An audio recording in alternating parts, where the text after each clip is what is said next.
There we go. All right, the recording has started. It is 11. I'm going to go ahead. I know we've got a lot of stuff to cover today, and I know there are some other events and presentations and such on campus that folks need to get to. So I want to be cognizant of everyone's time and make sure we can all get to where we need to go, but still get the information about Concur that we're all here for. So first and foremost, thank you very much for coming. I appreciate everyone making time for this town hall. I hope to answer as many questions, allay as many anxieties as possible about Concur in today's town hall. My name is Luke Quell. I'm the functional project lead on the implementation project of Concur, and I'm the acting director of business applications. We have here with us Dr. Dawn Rhodes. She's going to make some comments in a few moments, but I will go ahead and get started. We have a video recording from Dr. Jarrell to start with that I will go ahead and play.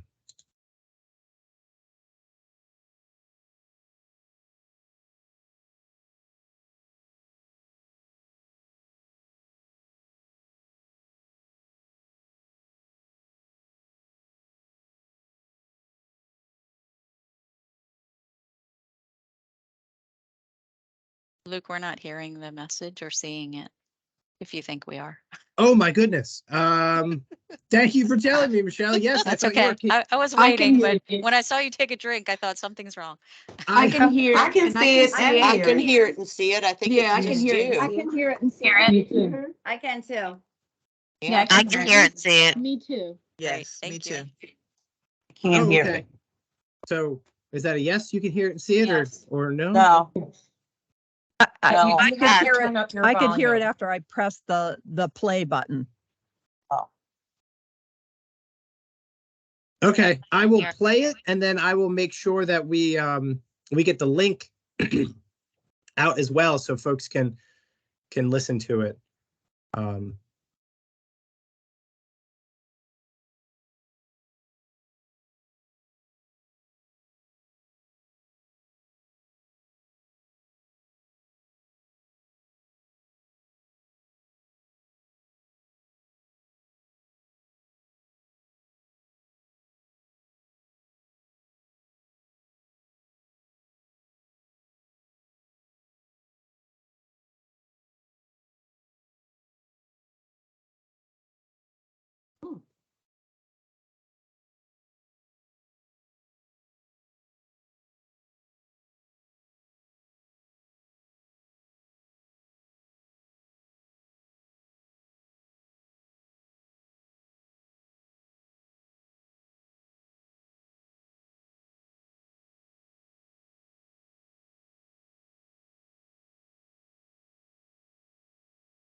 So thank you, everyone. I apologize if you could not hear that. I was really excited that I could embed that into the PowerPoint to make sure that worked, and I will get that link posted in this Teams chat, so to make sure everyone has the chance to watch that.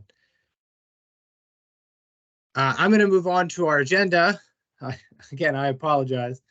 We're going to start with some comments from Dr. Rhodes, and then I will give you a project timeline update. We're going to talk the transition between eTravel and Concur. There's some dates that you really need to know, pay attention to, and kind of how that process is going to work. And then I will go into changes between eTravel and Concur for the folks that don't know, or just to refresh your memory. And there's some slides on naming conventions with how we would like to see travel requests, business expenses, and expense reports named.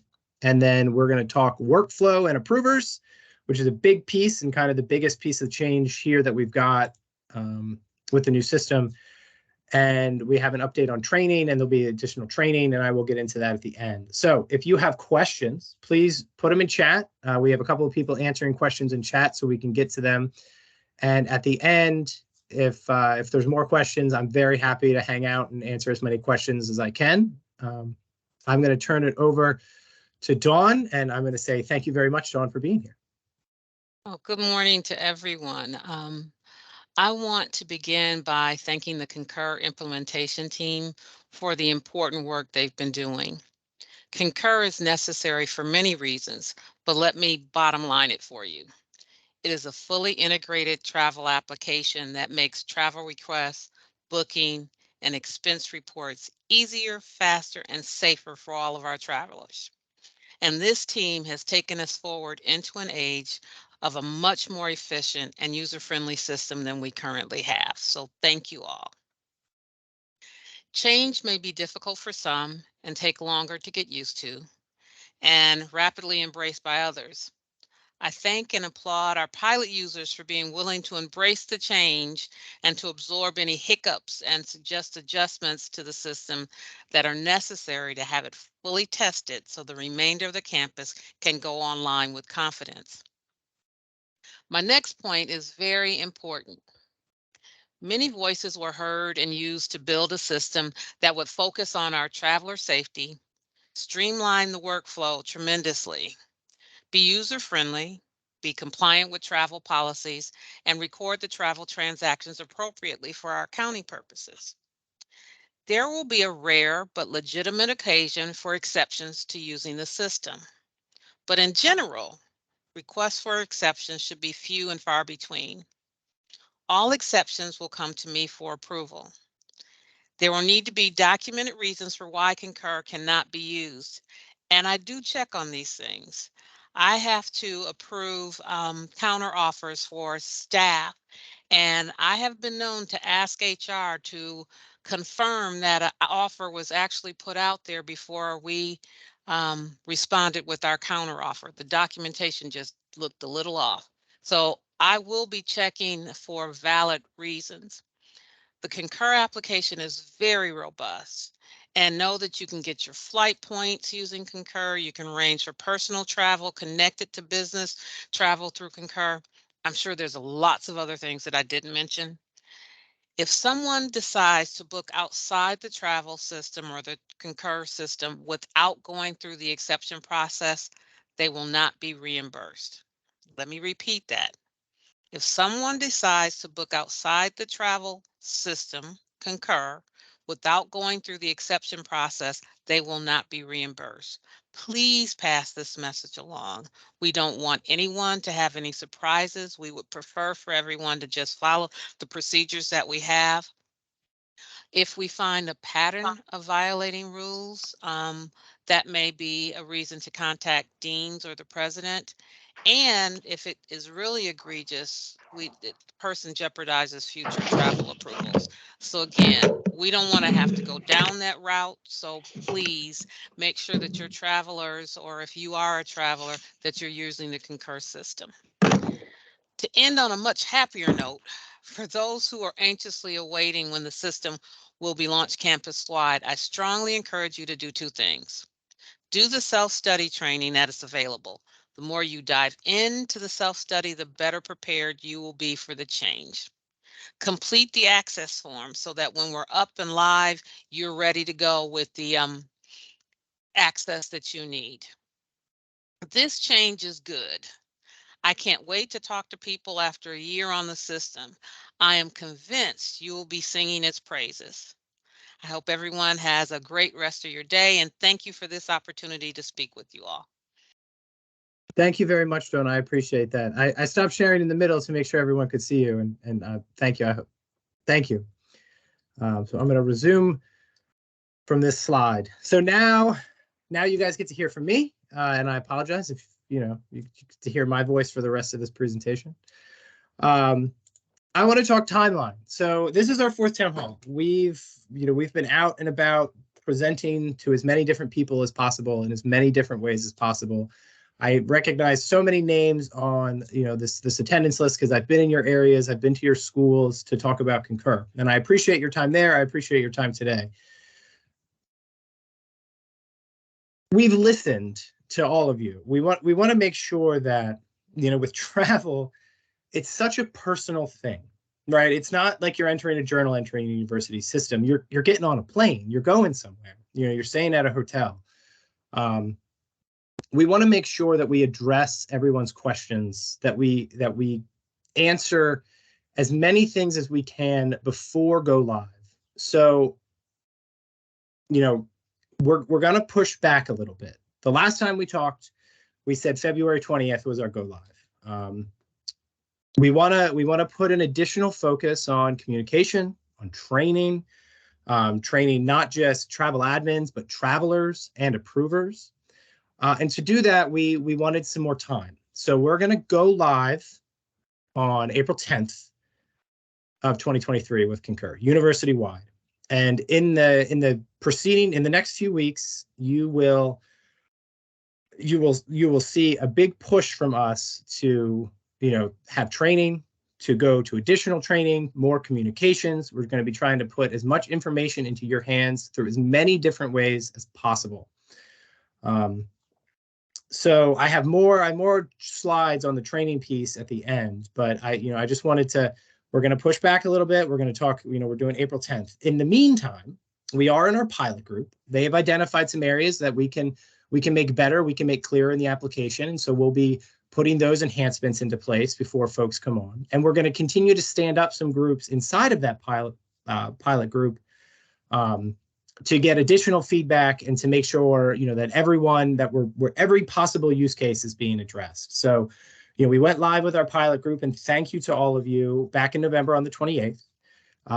We added another group in the School of Medicine on February 1st, pediatrics. So thank you to you folks.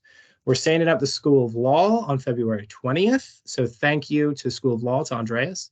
And we're going to continue to add additional groups, additional schools in that March timeframe. So if you are interested in joining early, if you think you are, you know, all gung-ho about this and you are ready to go, I would love to hear from you. I'd be happy to walk you through personally, you know, what kind of approval forms you need to put in. You know, we can discuss your approval strategies and who's doing what. I'm happy to do that. I'm also happy, and I know I've been out to some groups, but not all groups, to come out and do a Concur specific presentation and a demo for your area. You know, however it may be. You know, we've done these with 100 people on the call, and we've done these with 4 people on the call, and I'm happy to just, at the opportunity, just come talk Concur, right? I've been living this, and so I'm just happy to come talk to somebody else about it. My wife's tired of this. So our next slide are the dates that you need to know coming up. So the top one, like I said, university-wide Concur, go live April 10th, Monday, April 10th. Because we're standing up a new travel system, we got to shut down the old travel system. So we're sunsetting eTravel, our current travel system, on Friday, April 7th. And I have a lot more information in the next few slides about kind of how this is going to work. But you know, think of Friday, April 7th as the done date for eTravel. You won't be able to process things in there. You won't be able to get additional things approved in there. It's done. It's, for all intents and purposes, it's shut down. Before this happens, as Dawn said, and thank you, Dawn, we need to have your authorization forms for who your approvers are going to be filled out and fully approved. We need to know that on Monday, April 10th, if someone puts a travel request in, it can be fully approved on that day. The thing that keeps me up at night right now about this project is that these forms don't get submitted, we don't get these folks set up, and someone has, you know, emergency travel that they have to take, or they're trying to bring in a hot candidate that they want to hire, and, you know, these forms are never filled out, so there's no approvers in place. So we can't approve your travel. We can't have that go through. So, you know, meet internally, you know, identify who your primary cost center approvers are, who your primary travel administrators are going to be, and, you know, please get those forms in. If you have questions about the forms, if you need help designing your approval workflows, reach out to me. If I can't help you, I will get you to someone who can. I know the forms can be a little tricky because, you know, it's the information that's being requested. Again, if you have questions, just reach out. I'm happy to help. I think everyone on here who has emailed me knows that I try to get back really quick and make sure that everyone's, you know, everyone's questions are addressed. So these are the big dates, right? April 10th, we're going live. Friday, April 7th, we're shutting down eTravel. Friday, March 31st, I need to see all your forms in, because if you don't have your forms in, you'll hear from me that next week. And trust me, you'll hear from me. Everyone will hear from me. We got to get this done. This is a big piece of this. So, e-travel. Oh, someone just took control of the presentation. That's wild. Let me go back and share. And please don't take control of my presentation, everybody. So e-travel, again, we're shutting it down Friday, April 7th. If you have a fully approved travel request or expense reimbursement, it'll be processed in e-travel. So that means that if I'm going on a trip later this year and I already put my travel request into e-travel and I've got it fully approved by Friday, April 7th, I'm good. I can use that. That's a good pre-trip authorization. You're gonna go into e-travel, you're gonna print that to PDF, and you're gonna attach it to your Concur expense report when you get back from your trip, right? So that's how we document it. That's how we're documenting it. You got to print out your fully approved travel request from e-travel and attach it to your Concur expense reimbursement. If you have an expense reimbursement in e-travel and it's fully approved by Friday, April 7th, it'll be processed, in e-travel. You'll get your reimbursement by no later than Friday, April 28th. So I've got some workflow charts after this to walk through to make this as clear as possible. And of course, we'll be sharing this slide deck for you to refer to those workflow charts after the fact to hopefully answer all of your questions. We will be holding e-travel up in a read-only mode until Friday, April 28th. So, if you got your travel request fully approved, it's April 9th, you can still go in and print it out to be able to be attached to your Concur expense reimbursement, excuse me. And then, don't fret your data, your e-travel data. We're moving that data into Quantum Analytics. Our super sharp analytics folks are going to write you some new reports that mirror the existing reports, so you can still access that data. You can still, run reports on this. If you're like, oh, hey, I took this trip last year, I want to go see what I spent, you can still do that. You just go into Quantum Analytics. There'll be a dashboard. You can pull your data. We're not losing that data, but we still need you to print your fully approved travel requests to attach to your Concur expense reimbursements if they're already in, or they will be done, by Friday, April 7th. So now I'm going to walk you through some workflows. I don't see any questions in the chat, but maybe that's me. Oh, there are lots of questions. So, all right. So Susan and Alina are answering questions in the chat. I'm going to keep moving. If they cut in to answer things, that's fine. All right. So I just said all of this in words, and now I'm going to show it to you on a workflow to make it as clear as humanly possible. In e-travel for your travel request. So we're going to start at that top box. Is it fully approved by April 7th?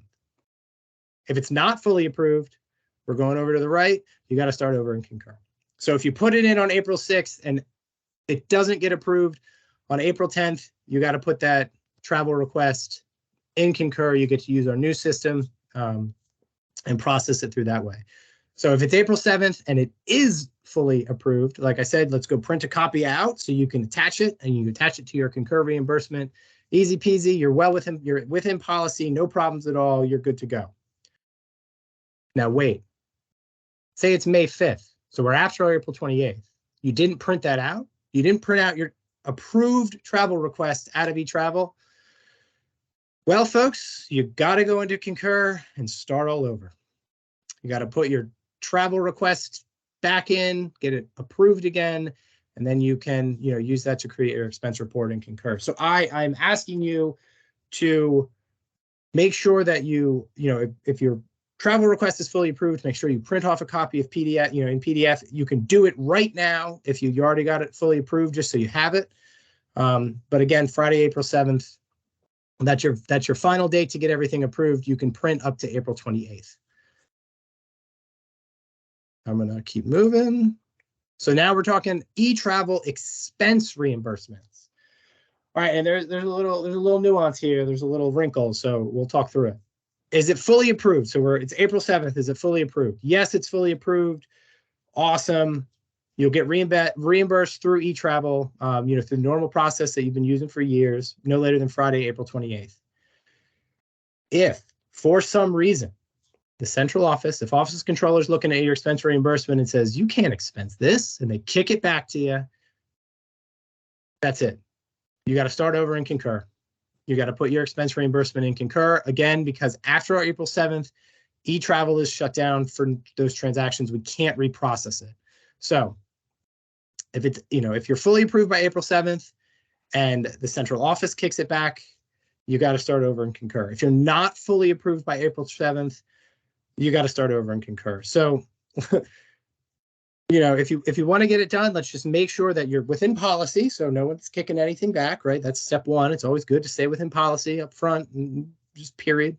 But if you're fully approved by April 7th and it goes through, you'll be reimbursed through the normal way through April 28th. I'm going to pause here and give Susan and Alina a minute to see if there's any questions. I know this is a big piece. Anybody? Susan, Alina, do we have anything? There is a question about how new hires will get training on Concur. I wasn't entirely sure about that one. Perfect. Yeah, no, that's a great question. So, right now we're doing this big push of training. I know travel administrators, our training lead, Laura Pogliana, has been, training, I think like 6 hours a day for the past 3 weeks for training on Concur to make sure everyone is going to get trained. There'll be additional classes offered in March, and then we'll be doing, I got details at the end of the slide. I don't want to talk about it now. But for new employees, say it's May 15th, you're bringing someone on board. The plan is to have, just like today, move all of this travel training into the learning management system. So you can step through your training, get your certificate, just like today. So that's how folks will get trained in the future. We do have, I think, 50 UPKs, at least 50 UPKs, a bunch of user aids about Concur, to take you through step by step every possible transaction you can do. They're available to everyone to view. So, if you have a new employee starts after our training's done, they can still go through those step-by-step instructions to be trained in Concur. And of course, they can always reach out and ask us any questions that they have. Luke, this is Linnell. Can I just add to that comment? So 2 things. The training is available in Precipio. So if you have new employees that need to take the travel training and get their certificate, it is in the new learning system. Also, I would encourage individuals to not wait until April 7th and inundate the office with all of your forms. That will most likely cause the forms to not be processed or be returned. So you just want to be mindful when you get close to that date that you're processing regularly so that we can work to get the appropriate forms approved in eTravel before we transition over to Concur. Yes, please don't slam Linnell's group on a bunch on the 7th, trying to slip those things in under the wire. Let's plan ahead. Let's get them in, through the normal course. And hey, worst case scenario is you got to go use our fancy new system. That's not bad. You just get to put your request in Concur. You get to see how great it is. So, all right. Thank you. I'm going to keep moving. So the next few slides, we talk about, the expense process and the changes between eTravel and Concur. So I'm going to move on. So this is the expense process. And as you can see, you can read through this slide. And again, we will be sharing this presentation out. I know there's a lot of text on this. We're not really changing anything fundamentally, right? It's the same workflow. You still got to get your travel approved before you leave. And that might be news to some folks, but you've got to get your travel approved before you leave. It goes through the same workflow that we do now. It's all integrated inside of Concur. So, if you're taking an international trip, it automatically routes to our international folks to get approval. If for some reason you make a horrible mistake and there's an exception, it goes to Dawn automatically for approval. Don't do that. Please don't do that. Please make sure everything's in the policy. But you can read through this. It's all pretty similar. The things that we're adding are kind of the bells and whistles, right? Like fully integrated workflow, fully integrated travel booking. And the cool piece, I think one of the coolest pieces is we have mobile applications now, right? So when you put your request in, you book in Concur, it all feeds right down to your phone. And we have 2 really cool mobile apps. One is called Expense It. So as you're out and about traveling, you can take pictures of your receipts It saves it in Concur. You can pre-populate your entire expense report before you get back. So that means you don't have to keep track of all these little receipts. Quick disclaimer, if your grant and or department requires those receipts, you please check and make sure you got them in your pocket if that's the case. But from a university perspective, you no longer have to do that. You take your picture, it goes into Concur. It's easier. In the dashboard, it's beautiful. You take your picture, and then when you come back, if you're not pre-populating your expense report, you just pick the expenses that you've already taken pictures of and you attach them. It's very user-friendly. The second mobile app that we have access to is called TripIt, and we have TripIt Pro. So we've got the good version of TripIt. And that's an itinerary tracking application. So if you're on a flight, if you're out, you're out and about and you're sitting at the airport, that's going to tell you, if there's a delay or a cancellation on some leg of your trip, or, if something happens, that's how you're going to get notified. And when you book through Concur, it automatically pushes the information right into your TripIt Pro.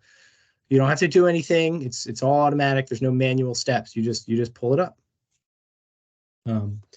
So now I want to talk about specific changes between eTravel and Concur. So the first four are the good ones, the easy, great ones. The bottom three are the ones that we need to talk about. So the first one, GSA rates, including incidentals, are now the how we're going forward with per diem calculations. You don't have to subtract that $5 anymore. And per diems are automatically calculated. So in Concur, you put your request in, it knows, you put where you're going and when you're going to be there. And all you do is click, per diems, and it automatically calculates it and sets it up in there. It's very, very simple. The mileage for if you're getting mileage reimbursed, again, automatically calculated. Maps are embedded. You pull up your request. You say, I'm going to put mileage in. You put your home address, you put your office address, and you put where you're going. And it calculates everything and deducts your commute. So you don't even have to do that anymore. It's very, very simple. And once you fill out your user profile, your home address and your office address default in. So it's one, all you got to do is tell the system where you're going and everything calculates. Very, very nice. One of the things that we've noticed over the past few years is we've had a lot more business expenses. So we put a request form in to request your business expenses, get everything pre-approved before you, buy whatever it is you're buying from a business expense standpoint. It's not required, but it is in there for you to use, which is nice to have. And then we have pulled out central office approval for some expense reimbursements. If it's under $75 and it's just allowance, so just mileage or per diems, the central office will no longer be approving these. They'll pass right through.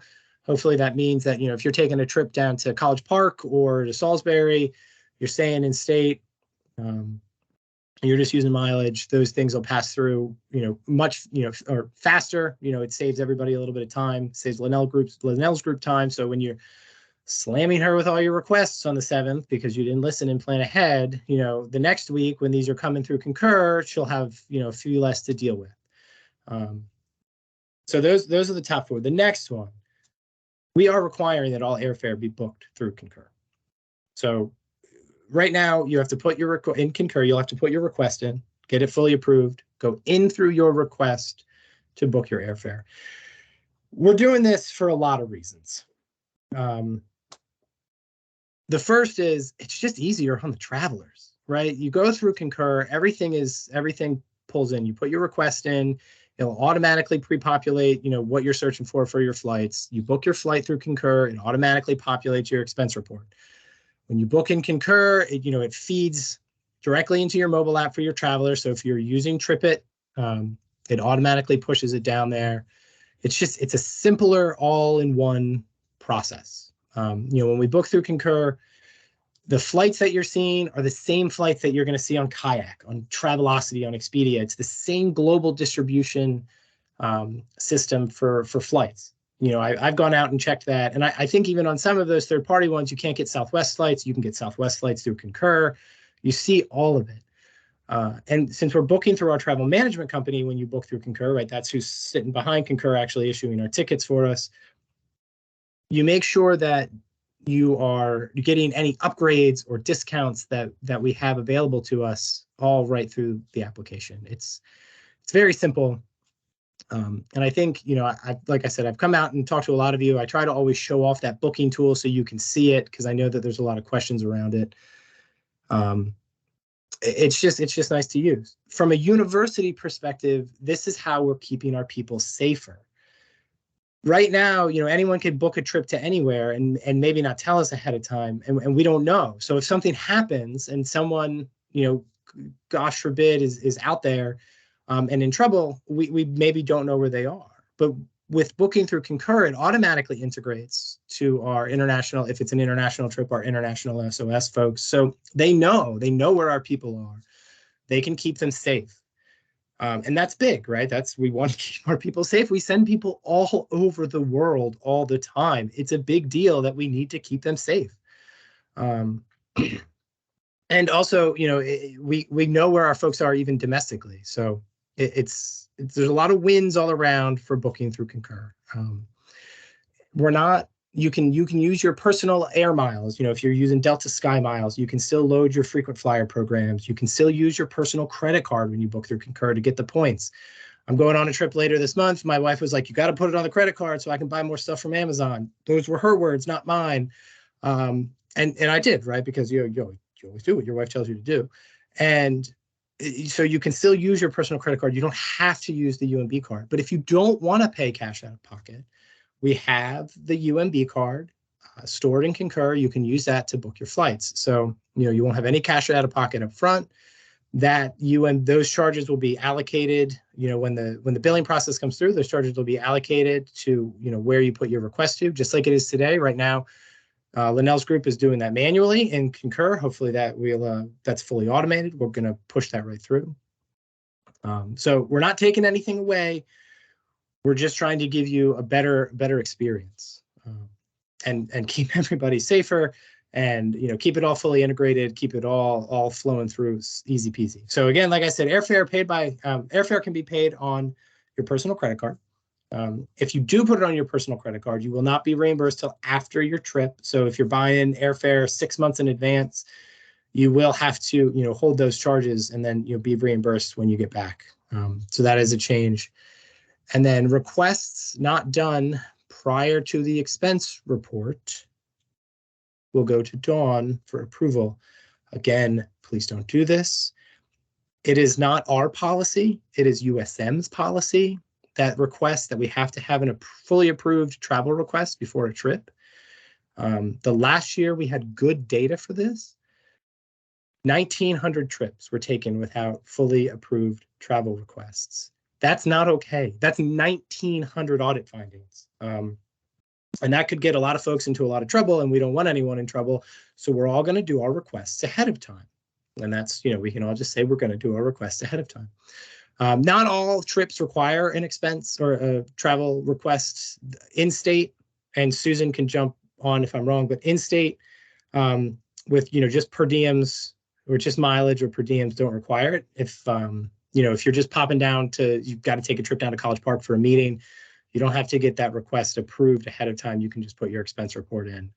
But if you're getting a hotel, if you're doing a rental car, if you're going out of state, those are all of those have to be pre-approved. Just to clarify, you said you used the word per diems. Per diems implies an overnight trip. So if it's in state and overnight, it would require a request. If it's just a day meal, then that would not require a request. Thank you, Susan. Thank you for keeping me in line. I appreciate that. Making that clear. So again, let's get our requests in. Let's make sure our folks get our requests in before we're taking our trip. All right, so I'm going to pause here. We have naming conventions next, but I suspect there's some questions in the chat that we should talk about before we move on. Susan, Alina? There's an awful lot of questions, and Alina are trying not to answer the same ones, but at the same time, you know, get them all answered. And to the extent that if we don't get these answered during this presentation, if you've attended, you've got access to this chat after, we will make sure we go back and we do answer each one of them. So, okay. So we unless, will Alina, if there's one in particular you thought we should discuss. No, nothing in particular. I'm still kind of sifting through them. All right. So the other thing that we're doing with these questions, every time we go out and we do a presentation or Laura does a training, we're collecting the questions, we're building an FAQ that currently is on the Concur website. So on the business applications page, there's a page for Concur. You can see frequently asked questions. We're updating that, and we'll update it with the questions from this town hall as well. Because I know a lot of people are here, and this is awesome. We're getting great attendance. This is fantastic, but I know not everyone can make it. So, we want to make sure that this information is available. Laura Pogliano, I see you have your hand up. I will come back to you when we talk about training. I want to keep moving. Sure. So these are the naming conventions that we're asking folks to use university-wide. You can see it's pretty straightforward. Can everyone go on mute? I can mute everyone, actually.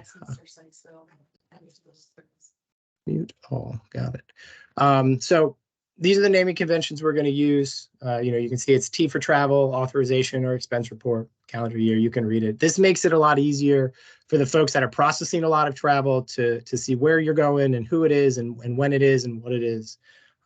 We have one for travel. We have one for business expenses. These two slides are posted as a separate file out on our training site. So, you can pull them, you can print them out, you can refer back to them, you can keep it on your desktop if you're doing this a lot, just so you know.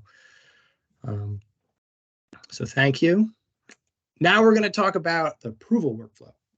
This is fun. This is fun.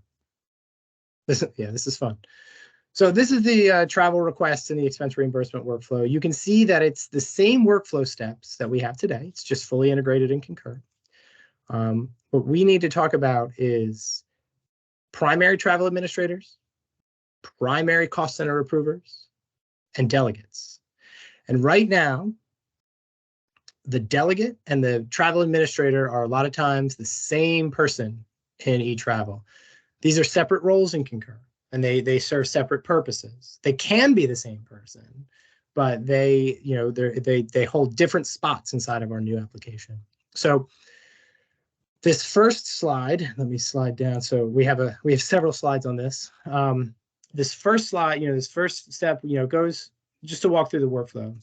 When you put a travel request in, it goes to the department travel administrator to review first. And the travel administrator is really looking at requests and expense reports to make sure that they are within policy, USM policy, UMB policy, state of Maryland policy. So these folks know the policy, they've been trained on the policy, and they can say yes or no to, to whatever is on the request or the expense report. From the request side, the next step could be international, if you're taking an international trip. And then it moves to your supervisor. So your supervisor then looks at this request, this expense report, to say that yes or no, this person can be out of the office that day. Yes or no, my employee has, can take this trip, can go on this trip.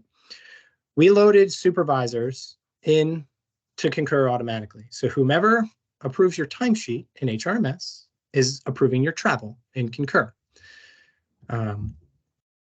Those supervisors can delegate. So if you have someone who is a timesheet supervisor that does not need to be looking at travel, or you do this differently, they can go in, they can delegate that approval authority to someone else. They can turn off emails. They can never look at Concur if they don't want to. But they are automatically loaded based off of the timesheet supervisor in Concur, or in HRMS, excuse me. Then we have our cost center approvers. Cost center approvers look at requests and expense reports and say, yes, we have the money. We can spend the money on this. That's what they're looking at. And then we hope to never invoke the next step of this workflow. That's Dawn Rhodes approval level. So if it's outside of policy, it's going to Dawn. And the next slide talks about how, what that is and how to keep your expense reports and your travel requests out of that step of the workflow. After that, if you're submitting a request and you're booking flights, you can go in, you can book your flight.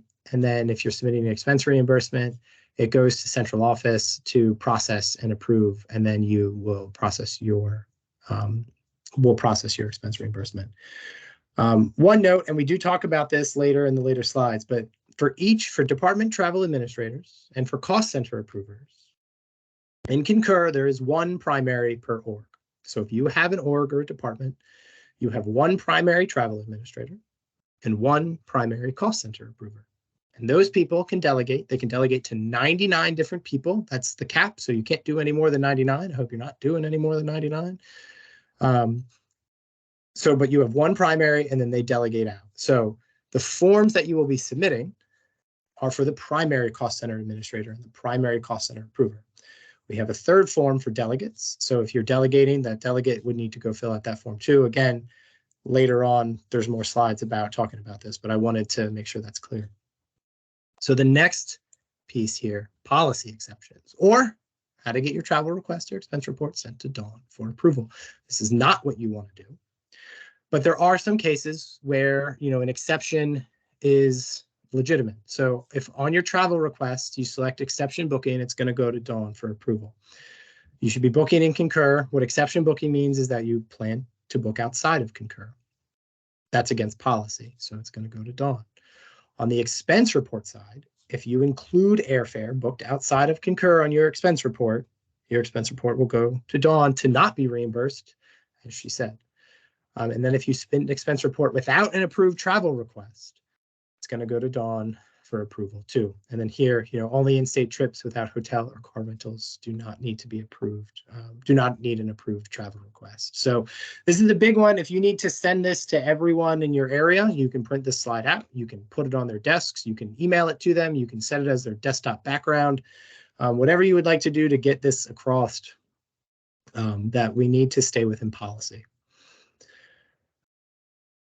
The next slide talks about the difference between delegates and travel admins. And I talked about this briefly on the workflow slide. But the delegate and the travel admin are two different roles inside of Concur. The travel admin is reviewing travel requests and expense reports to make sure that they are within all policy guide, all the policies. There's one primary per org that person can delegate, and the security forms are out there.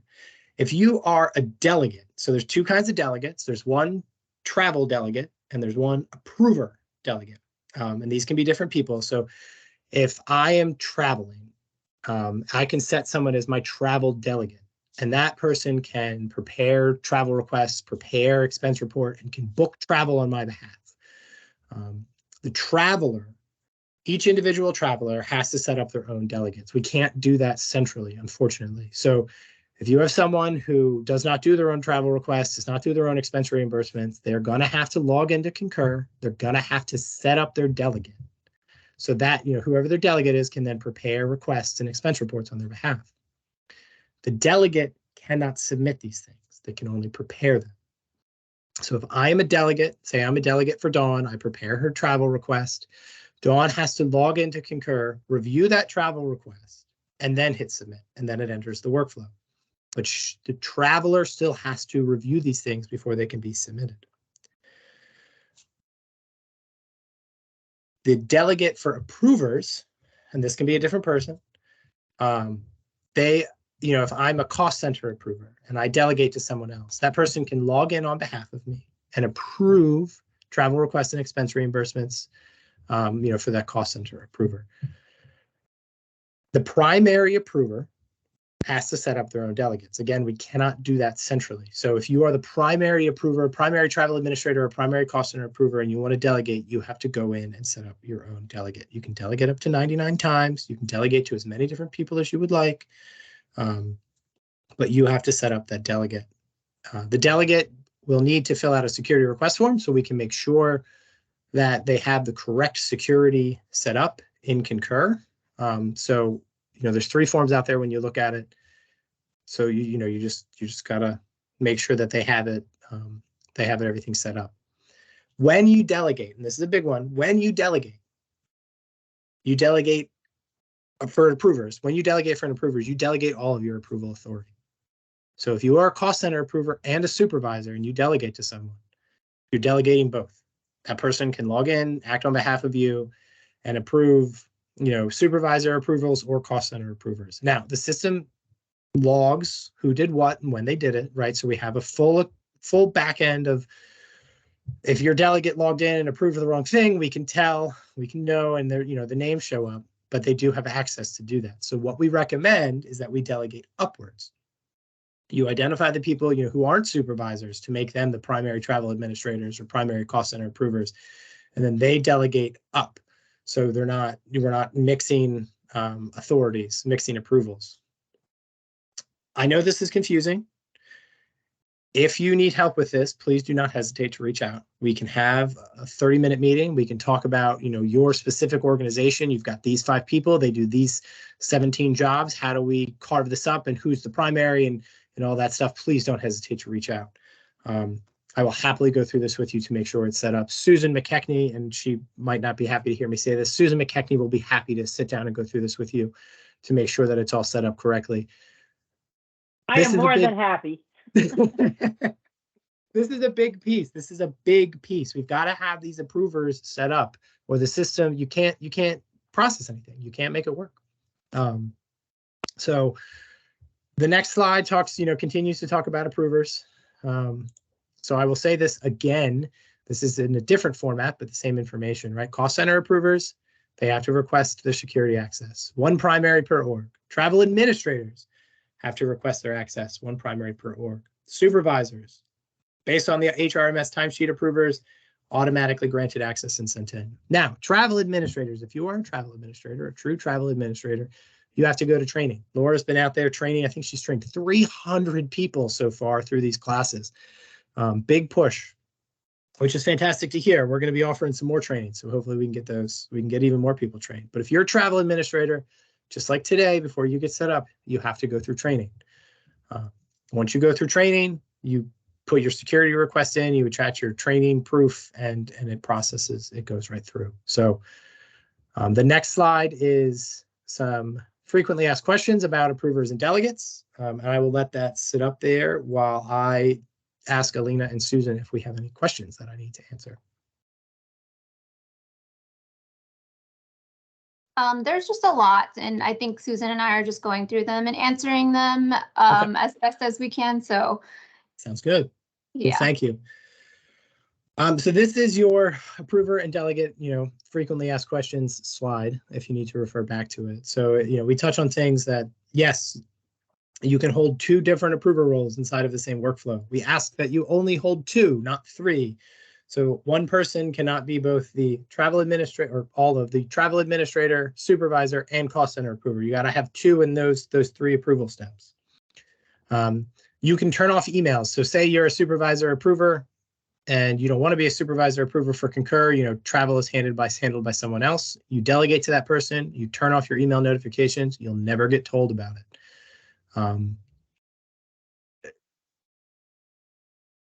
That's, again, the last piece.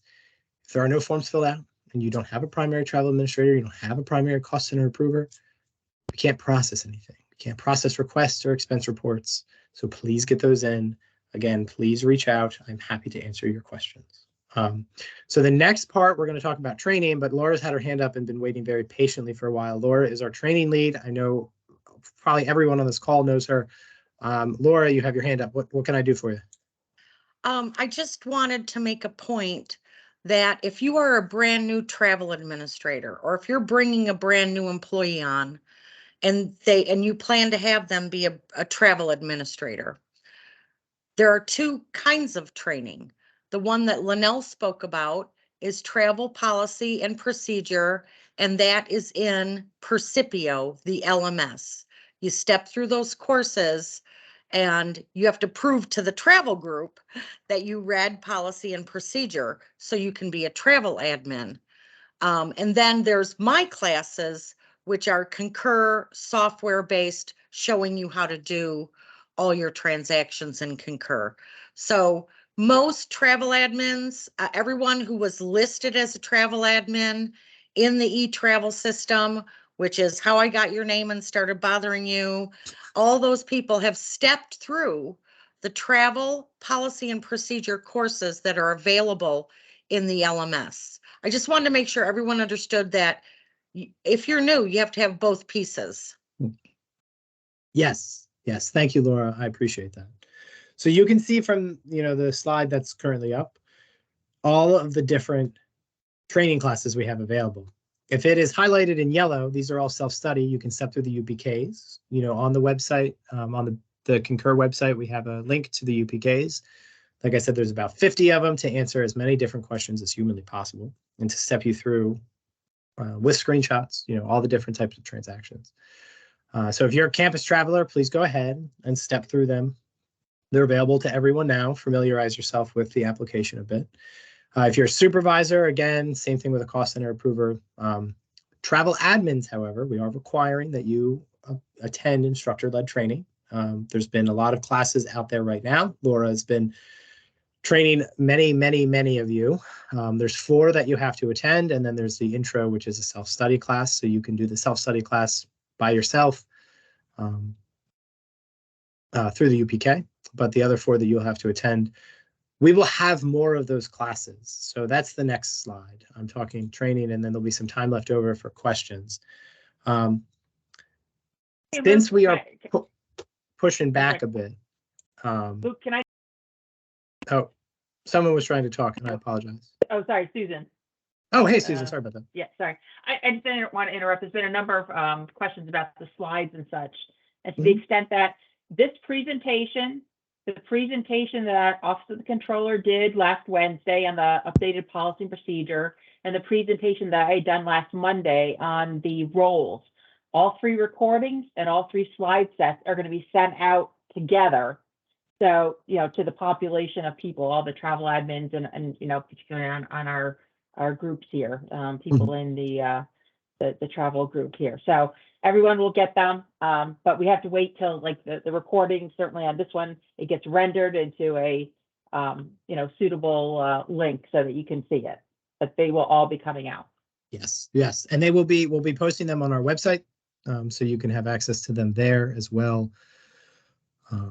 But thank you, Susan. Yes. So if you have lots of questions, you want to refer back to this, we will have this available for you. So for training, since we are pushing back to April 10th, we have additional time to get more training in. So we're going to pause our scheduled class, our classes right now, and anything scheduled after tomorrow, we're going to cancel. And Laura will be reaching out to all of you about the additionally scheduled classes that we'll be offering the first 2 weeks of March. Again, travel administrators are required to attend training. We're also going to be rolling out large group trainings to travelers and approvers. Anybody who wants to come can come.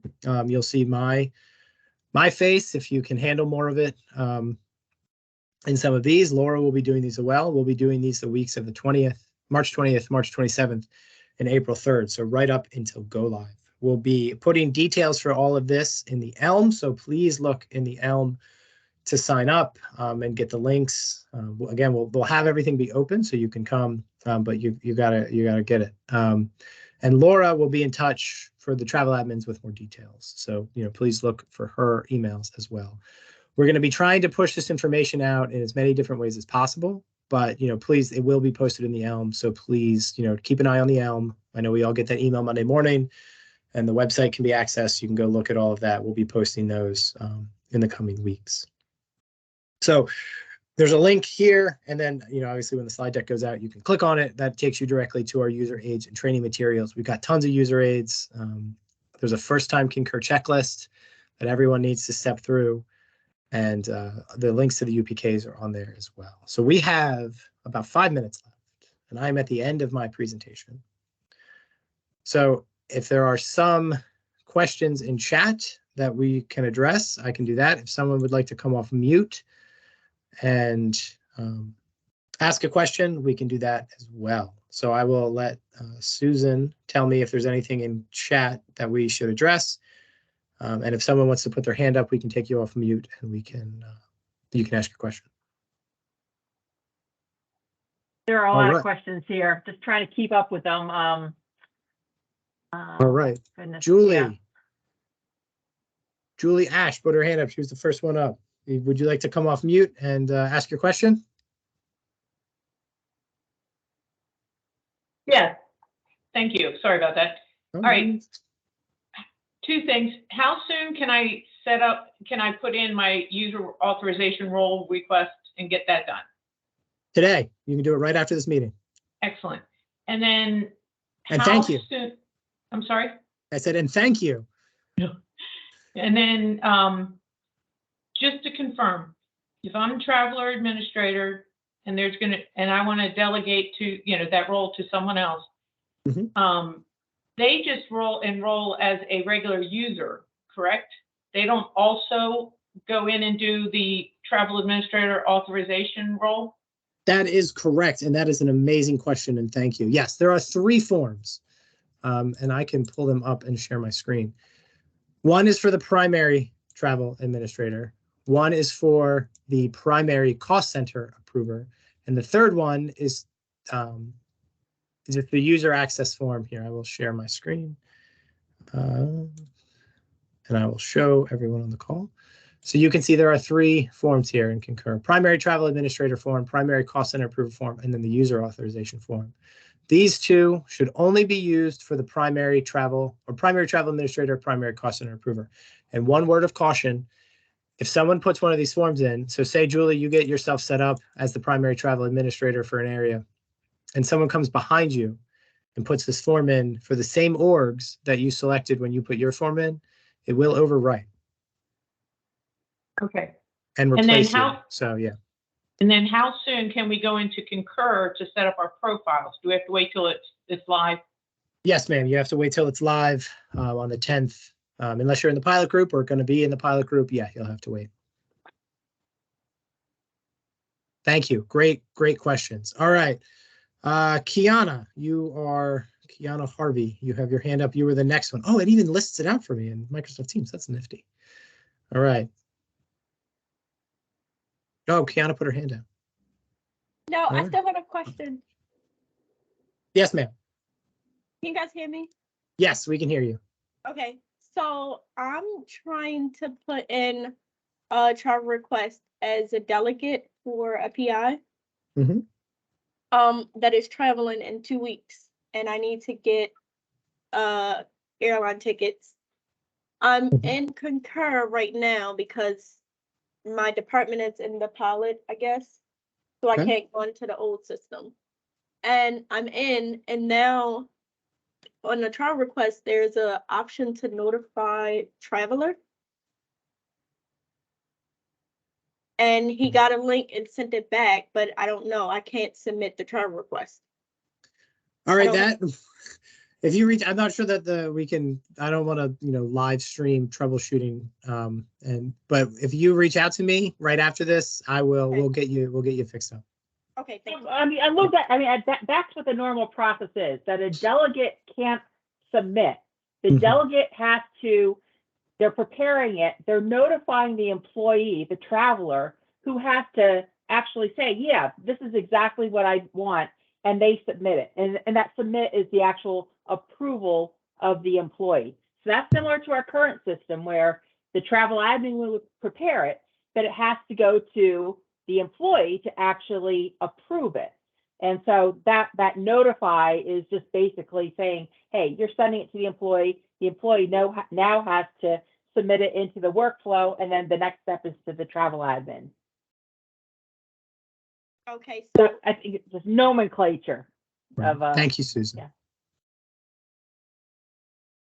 All right, so Trey Boyd is the next one that I have on my screen. Would you like to come off mute and ask your question? We have a couple minutes left, and Cheryl, I see you too. I won't forget about you. Yes, hi everybody. Yes, I do have a quick question. It kind of goes with the previous person that asked a question about flights. I wanted to see about when we're booking flights through Concur. I'm also in the pilot group as well. I have our travelers put their, like, if they look at the flight and once they book it through that portal in Concur, they add that to the flight info in the expense field. Should they do that? So I think I know what you're asking. Go ahead. When you log into Concur, you see this trip search. Yes. Show up. Yep. So that trip search, and I'm going to share my screen again to make sure everyone can see it. So this is what you see when you log into Concur. This trip search right here, this is not how you book your trips. This is not how you book travel. This is to price travel, to look at options. And when you use this, I don't know, maybe I want to go to Phoenix or LAX. I don't know why I would want to go to LAX, but we can go to LAX. When you use this, this is only to look. And so this great pop-up comes up. It says, do not book from the travel homepage. So please don't book from the travel homepage because it looks like you are booking, but you're not actually booking. The only way to book your flights is to go in through an approved travel request. So once you have an approved travel request, once your traveler has an approved travel request, they can go into the request and click go to booking at the top, and it takes them into the booking tool to book their flights. I think that answers your question, Trey. So they do this trip this part, that trip search, after their travel is approved. They would go into their request after it's fully approved, and then that will take them into the booking tool. They wouldn't use the trip search to book. Yeah. And I understand that that's tricky. That's one of the things that's come up during the pilot is we've had questions about this. And you can't book through that trip search. You have to book through your request. So we have lots of pop-ups now to remind folks to not do this. And they don't populate, I'm sorry, and they don't populate that. Do they populate that information in the expense tab, or is that just for your reimbursement? Expenses for reimbursement. Okay, so you don't have to add that air flight to the new expense air ticket in the expense tab, correct? They can, once you have, so just so everyone can see the booking tool, right? You can see everything. But if I go back in here, once they book their flight, they'll have these available expenses to put onto an expense report. So this is, I'm taking this flight later this month. I will be able to assign that to my expense report when I get back. Okay, but they don't have, but that will come off because they're not getting reimbursed for that because UMB is paying for the flight. If they put it on the travel card, that's correct. They don't need to put it. They shouldn't put it on their expense report. Perfect. That's what I was saying. Yep. Okay. Great. Well, Thank you. No one is yelling at me. Clarify Oh, that. there's Susan. Yeah. There's Susan. Yeah, I knew yeah, she was. yeah. It should actually appear on the expense report, but it's going to have a payment type that indicates that it was charged to the UMB card. So that way you're capturing all the costs associated with the trip, but then it's not going to reimburse the employee for that. Right. Same thing with the hotels can be charged to the T card, airfare, train can be charged to the TMC, the travel management company card. Okay, perfect. Thank you guys. I appreciate that. That helped. Yep. Thank you, Trey. So we are over. It's 12:02. I'm going to take Cheryl's question because she's had her hand up. She's been waiting very patiently. But I want to make sure that, everyone is cognizant of the time. We are over. So Cheryl, what can I do for you? Hi. On the administration and finance chart that says what forms who should fill out, it says that the PTA should only fill out the Concur primary travel admin form. But shouldn't the PTA also fill out the user form in case somebody from another department delegates to them? No, so that user form is to make sure that we have the correct security set up in Concur. If you fill out that primary travel authorization form, and you're a primary travel admin, you get that security as part of being a primary travel admin. If someone were to delegate to you, another travel admin were to delegate to you, you would already have that access, so you would already be fine. You'd already be good to go. That user authorization form is for the folks that, if I'm a primary travel admin, I delegate to someone else. If they don't have access, they don't have that security access in Concur. They need to fill out that user authorization form and to make sure that they have it. So when you do delegate, they can go in and. All right. So all those TAs who think they're going to be delegated to should go ahead and fill out the Concur user form. Yes, ma'am. Yes, ma'am. That was the first question. Now, my second one was on the naming conventions. Yes, ma'am. Our group is going to have issues with that. So is there additional info that can be placed at the end of those naming conventions? Yeah, oh, absolutely. So at the end of the naming convention, if you're taking a domestic flight, you should put the city. That's the last piece. If it's an international flight, you put the country. But then you can put anything after that you would like. Okay. So for like mine, I think it says I'm going to an alliance conference. So it says, the whole thing, and then it says alliance. So I know that it's the alliance trip. All right. So you're only requiring the parts that you showed, and everything after that we can add in different fields. All right. Yes, ma'am. Thank you. Yep. Okay. All right, it is 12:04. We still have 220 people on here, so I assume everyone is, still interested. So I'll go ahead and take Julie's question again. Sorry, Well, we can put some, I understand the user role request, that's fine, but what's the separate security request? No, Or that is it the a user. separate? It's the user authorization form. Make sure that the folks who fill that out have the appropriate security in Concur. That's, if you're delegating to someone who's not a primary, you need to make sure they fill out that user authorization form so they can have the security role added to them in Concur. Okay, wait a minute, now I'm confused. So if I'm the primary TA and Yes, I ma'am. delegate to someone, that you already said all they needed to do was set up as a user role. Now they need to go in and do the travel administrator role? Oh, I think I misunderstood your question. I thought you meant they needed to go do that user authorization form. So if you are set up as the primary travel administrator and you are delegating to someone, whoever you delegate to needs to go in and fill out that user authorization form to give them access to security access to be a primary travel administrator. All right, but they're just doing travel the administrator. regular user authorization form. They're not going in and doing the travel administrator. That's correct. It's the user Okay. authorization form, not the So primary travel. Whoever I administrator. delegate to has to be set up with a role, is what you're saying. Yes, yeah. Okay, and then the security request form is just the process of filling out the user authorization role request. Yes. Yes? Yes. Yep. Okay. All right, thank you. Yes, ma'am. All right, I'm 6 minutes over. I apologize. I will go ahead and end the recording and call this meeting. I thank you all. I appreciate your time. I appreciate you being here. I appreciate you listening to me. If you want me to come out and present to your small group or answer your questions about the forms, I will be happy to do that. Just send me an email. I'm terrified to open my Outlook at this point, but we'll see what's there when I get back to it. Thank you. I hope you have a wonderful rest of your week, and I will talk to you all later.